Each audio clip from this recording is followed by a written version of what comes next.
सभी को नमस्कार। आज हम चर्चा करेंगे सरकारी पत्र की। दोस्तों, सरकारी पत्र को गवर्नमेंट या फिर ऑफिशियल लेटर कहा जाता है। इसकी परिभाषा और उसके बाद हम ड्राफ्ट दोनों पे चर्चा करेंगे। तो इसके पहले एक चीज़ आपको और भी बता देना है कि हमारा एक टेलीग्राम चैनल भी है करियर फर्स्ट के नाम से। आप उस पर ज्वाइन करके डेली करंट अफेयर्स, न्यूज़पेपर्स और परीक्षाओं से जुड़ी महत्वपूर्ण सामग्रियाँ आप वहाँ से प्राप्त कर सकते हैं। चलिए बात करते हैं पत्र की। पत्र को सरकारी पत्र या गवर्नमेंट लेटर कहते हैं। इसे ऑफिशियल लेटर भी कहा जाता है।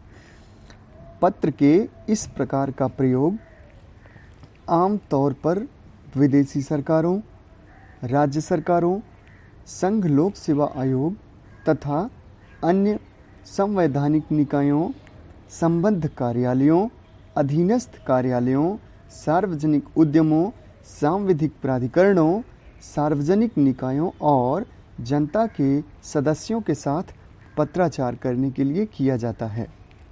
पत्र अभिवादन के साथ आरंभ होता है। महोदय, महोदया, जो भी उपयुक्त हो। तो इसकी परिभाषा, ये सरकारी पत्र है, इसकी परिभाषा आप देख रहे हैं।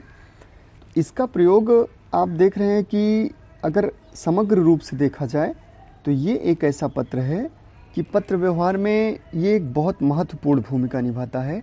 और इस पत्र के माध्यम से आप किसी भी सेक्टर को, किसी भी गवर्नमेंट पब्लिक सेक्टर या कुछ भी, किसी भी कार्यालय, किसी भी विभाग को आप सूचित कर सकते हैं। यह पत्र विदेशी सरकारों को भी लिखा जाता है, राज्य सरकारों को भी, मतलब ऊपर से लेके और नीचे अधीनस्थ सारे कार्यालयों तक इस पत्र के उपयोग आप देख सकते हैं।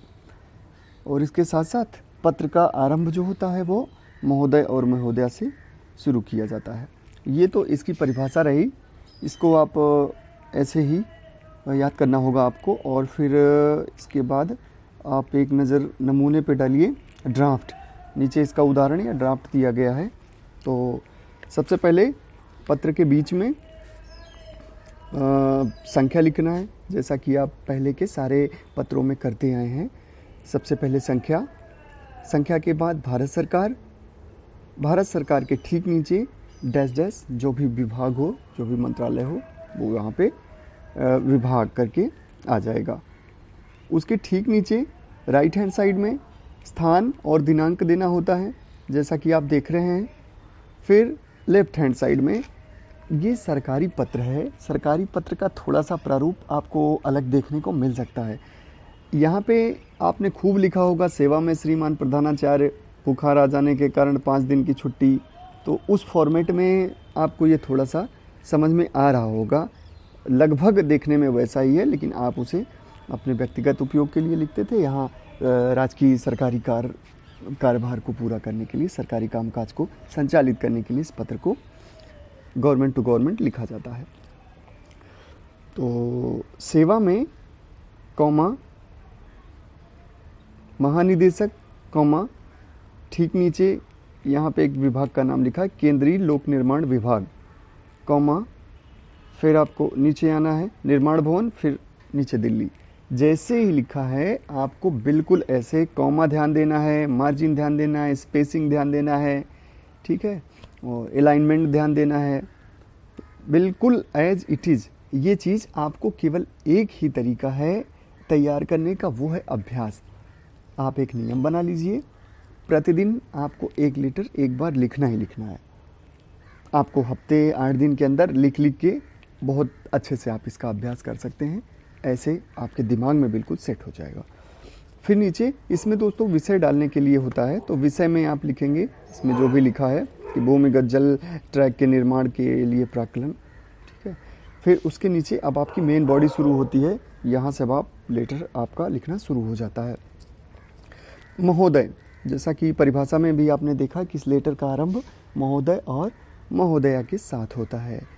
महोदय, कॉमा, उपर्युक्त विषय पर आपके दिनांक डैश डैश के पत्र संख्या डैश के संदर्भ में यह सूचित किया जाता है कि डैश डैश डैश डैश, आगे जो भी हो अपना एक दो लाइन का आपको तो केवल ड्राफ्ट लिखना है, पूरा लेटर परीक्षा में लिखना नहीं है। अमूमन लेटर पूछा भी नहीं जाता है, तो ये ड्राफ्ट के लिए काफ़ी है। तो कि फिर जो भी अपना आगे का मैटर हो, मेन बॉडी हो, वो लिख सकते हैं। फिर राइट हैंड साइड में नीचे देखिए भवदीय, भवदी के बाद कॉमा लगा हुआ है, उसके ठीक नीचे हस्ताक्षर। हस्ताक्षर जब कभी कभी नहीं होता है तो वहाँ पे ऐसे हा लिख के और वो कर दिया जाता है, तो उसका मतलब ही होता है हस्ताक्षर। फिर नीचे अवर सचिव भारत सरकार, अवर सचिव के बाद इसमें कॉमा नहीं लगा है तो कॉमा लगेगा, अवर सचिव कॉमा भारत सरकार। फिर नीचे दूरभाष, फिर नीचे ईमेल आईडी जो भी हो वो वहाँ पे लिख देना है। और इसके लेफ्ट हैंड साइड में पृष्ठांकन, पृष्ठांकन का मतलब ये है कि इसमें आपने लेटरों के पेजों की संख्या क्या है, अटैचमेंट की संख्या क्या है।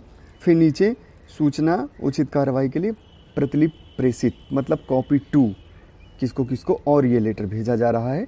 तो नंबर 1 2 खाली छोड़ा, तो आपको बस ऐसे ही एज इट इज़ खाली छोड़ देना है। फिर इसके नीचे आप देख रहे हैं, यही थोड़ा सा आपको यहाँ पे ध्यान देना है कि एक बार और ये राइट हैंड साइड में आप देख रहे हैं काखागा अवर सचिव भारत सरकार दूरभाष संख्या, उसके खाली स्थान छोड़ा गया। ये एक चीज़ और लिखना है। ऊपर वाला जो है, ऊपर वाले में हा जो लिखा है उसका यह तात्पर्य होता है कि इस लेटर को हस्ताक्षरित समझा जाए। ऊपर का कोई अधिकारी है या कोई मंत्री है, ठीक है, मंत्री जी हैं, तो इस पत्र के माध्यम से वो कुछ सूचनाएं साझा कर रहे हैं किसी अधीनस्थ विभाग, मंत्रालय, कहीं भी, तो उनको वहाँ पे हाँ लिख दिया गया है, जिसका मतलब ये हस्ताक्षरित होता ही है, साइंड, ऑलरेडी साइंड है।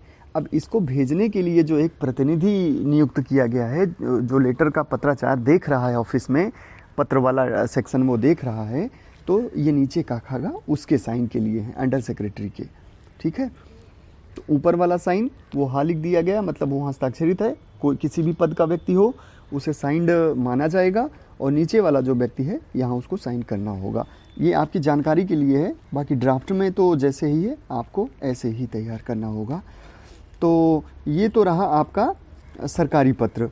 अब इसके ठीक बाद हम जल्दी से जल्दी अर्ध सरकारी पत्र की चर्चा कर लेंगे, और ये 4 5 6 पत्र हो जाएंगे मेरे ख्याल से, आपकी इस परीक्षा के लिए काफ़ी हैं। आपको एक बार और याद दिला दूं, हम इन जो पत्रों का अभ्यास कर रहे हैं ये तो अपर निजी सचिव परीक्षा के साथ साथ उत्तराखंड अपर निजी सचिव, उत्तराखंड सचिवालय, Uttarakhand PCS, Uttar Pradesh PCS, Madhya Pradesh PCS, और स्टेट लेवल की जहाँ कहीं भी ज़रूरत होती है, जहाँ कहीं भी सिलेबस में पत्र होता है, तो ये आपके सारे पत्र वहाँ काम करेंगे। तो ये तो रहा आपका सरकारी पत्र। अब अगला पत्र होगा अर्ध सरकारी पत्र। बहुत बहुत धन्यवाद।